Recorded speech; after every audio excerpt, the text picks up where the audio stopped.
Hello, நான் உங்கள் SS. இன்றைக்கி பருப்பு வடை எப்படி செய்யுதுன்னு பார்க்கலாம். இந்த பருப்பு கடலைப்பருப்பு 1 மணி நேரம் ஊற வச்சு எடுத்து வச்சுருக்கேன். ஒரு மிக்சியில் 1 ஸ்பூன் சோம்பு, 4 வரமிளகாய் சேர்த்துக்கலாம்.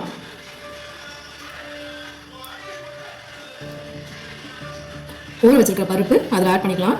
இதில் தண்ணி சேர்க்க தேவையில்லை. ரொம்ப குறவரப்பாக இருந்துச்சுன்னா லைட்டாக வேணால் தண்ணி சேர்த்துக்கோங்க. தண்ணி சேர்க்காமல் அரைக்கிறது தான் பெஸ்ட்டு. தேவையான அளவு சால்ட் சேர்த்துக்கோங்க. இந்த அளவுக்கு அரைச்சிக்கோங்க. அரைச்சிட்டு ஒரு பாத்திரத்தில் நம்ம அரைச்சி வச்சுருக்கிற பருப்பை சேர்த்துக்கலாம். முழு பருப்பு ஒரு ஸ்பூனோ இல்லை 1/2 ஸ்பூனும் சேர்த்துக்கோங்க. ஏன்னா அது கிறிஸ்பியாக நல்லாயிருக்கும்.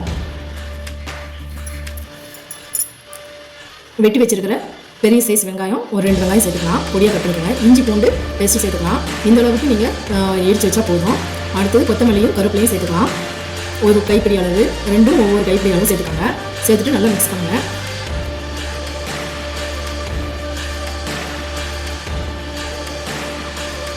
இந்த அளவுக்கு நல்லா மிக்ஸ் பண்ணிக்கோங்க. மிக்ஸ் பண்ணிவிட்டு இதுக்கு கொஞ்சம் பெருங்காயம் சேர்த்துக்கோங்க. உப்பு எந்த அளவுக்கு இருக்குன்னு பார்த்துட்டு அதில் சேர்த்துக்கோங்க. அப்புறம் ஒரு கடாயில் எண்ணெய் காய வச்சு இந்த அளவுக்கு நல்லா தட்டி